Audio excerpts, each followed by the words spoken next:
So, but I got to get to the next one. I got to get it because this one, Tony Schiavone calls out, well, doesn't call out. He didn't want to fight. Tony's past the point of fighting, but he introduces to speak to the world, Will Ospreay. And boy, remember when the people were going batshit just, and even a few weeks ago in certain places, and a couple months ago, especially, and Ospreay, and he came out and they were like, yeah, he's here. And he started talking, and the crowd didn't care.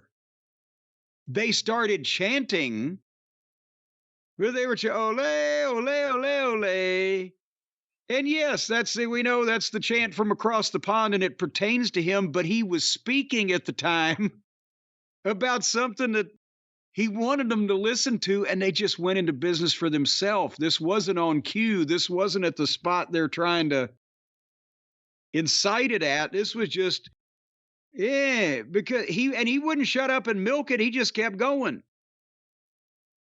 And he kicked Tony out of the ring, and he called out Kyle Fletcher so they could have a talk. They're old friends. And they play the music, and now out comes Kyle, and now he's dressed all in black, and he's got more tattoos on his arm. Remember, his last new look lasted like 6 weeks with the boy band blonde hair and all the colors. And now he looks like a fucking Randy Orton. He looks like a bootleg Randy Orton now. I don't know. I was thinking teenage skinhead from Sydney.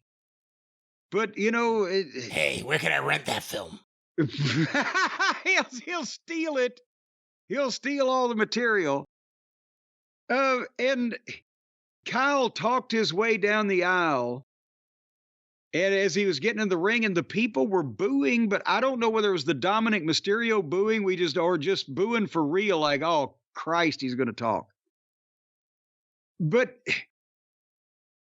and they couldn't even be serious at the start, as when he gets in the ring, Ospreay says, well, before, we do anything, I've been in Don Callis's meetings, and I want you to drop whatever's in your back pocket. And Cal pulls a screwdriver out, a neon yellow screwdriver, and dispenses with it. God, is anybody ever going to actually stab somebody with that fucking thing? Well, it did land in a way that I've never seen anyone. It was like a perfect landing. It stuck right into the ground. Well, yeah. When Ospreay flung it down, it stuck into the mat. But again, that illustrates that every time they hit somebody with it, they hit him with the handle. Anyhow, they had a good long talk, did Kyle and Ospreay, about how they lived together and were great friends and partners, and Ospreay helped Kyle come there, and everything was great. But now, with what's going on here, Kyle, you know where I live, you know where I work out, you've been to my son's school, and it scares the crap out of me and my wife. He's trying to make this fucking teenage twink sound like Max Cady. And what the... I'm scared, bruv. I'm scared. You know where the school is. How is it escalated to that point that he thinks this guy is going to kidnap his child? Hey, who's that new handyman at the school? The guy with the screwdriver. Oh, no! Oh, it's a Phillips head. So, and then Kyle tells Ospreay, I know you're never going to believe this, Brian, but he said, you didn't do all that for me. You did it for yourself because you were jealous and selfish and you wanted to keep me down. Has that not been the bone of contention of every former friend in AEW land? It's like the AEW form of hazing. It's booking hazing for AEW wrestlers. But now here, I'm going to say something good about it. Here. Hold on.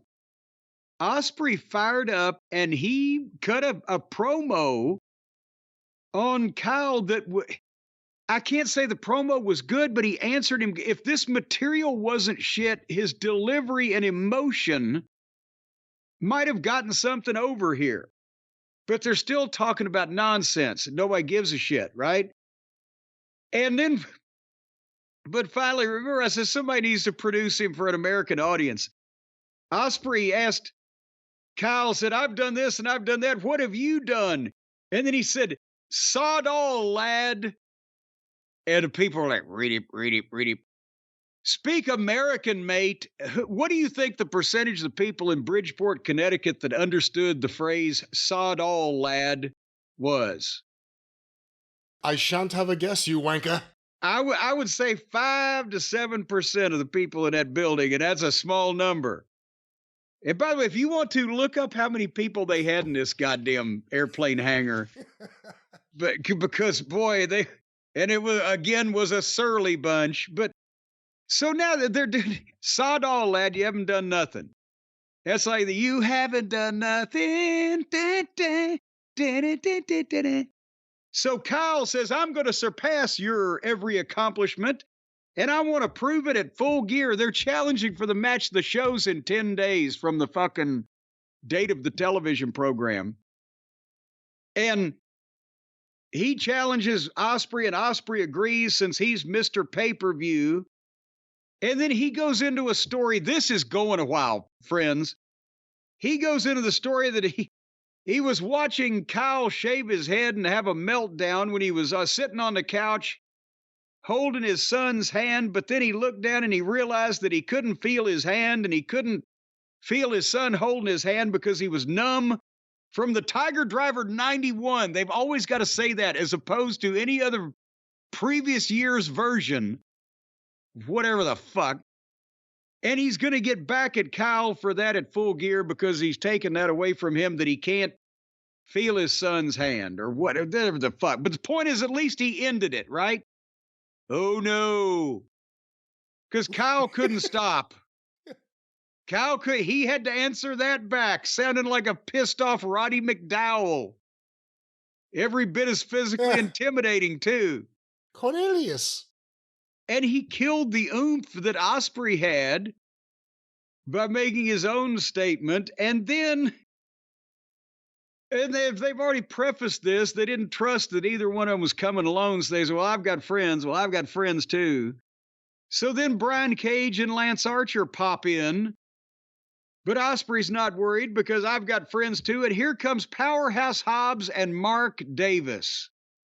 How did Hobbs get stuck with this? First, he comes back last week and doesn't even get the attention put on him. He's just an afterthought. And now, what? And Mark Davis, could he look any more like, Dan Tucker? Just a regular fucking sod, lad. And he's a sad lad, I'll tell you that. And they got in a big six-way, but Davis wouldn't hit Fletcher. And then, seriously, folks, we're not talking about, and then after commercial break, this is all happening. Just on and on. What a description. This is all happening. This is all happening, just one thing after another. All 6 of these guys fought off and left the arena in seconds, except for Lance Archer, who for some reason didn't feel motivated to leave the ring until they started playing Roderick Strong's music. And then Archer goes to the entranceway, so he's going to cut Roderick Strong off when he comes out because now they're supposed to have a Falls Count Anywhere match. Do you want to make any comments on, because this again, we haven't gone to commercial, but this is going to take a dramatic right turn. Do you have any comments on Ospreay and Fletcher and their efforts here? Well, let me just say, this isn't the first time in recent weeks at AEW, it's just gone from like one of these big angles into the next match, like as everything's happening. So this is like a new thing for them. I thought there were points of Fletcher and Ospreay where they were actually good. And you had to deal with a lot with that crowd because they didn't give a shit. And I would almost rather them catcall the wrestlers than just sit there silently like they're watching a play. And there were moments it was good, but it went way too long. To the point where you're like, why are you two still talking? And again, this guy almost killed him, He almost killed me. Come out, talk to me. What? Yeah, let's sit down and go over this point by point. And I know you have a screwdriver. Take it out. Well, is that a screwdriver in your pocket, or did you come to talk to me? And also, you mentioned catcalling. We'll get there. We will get there. Oh, yeah. Oh, yeah. Kool-Aid. My kind of cats.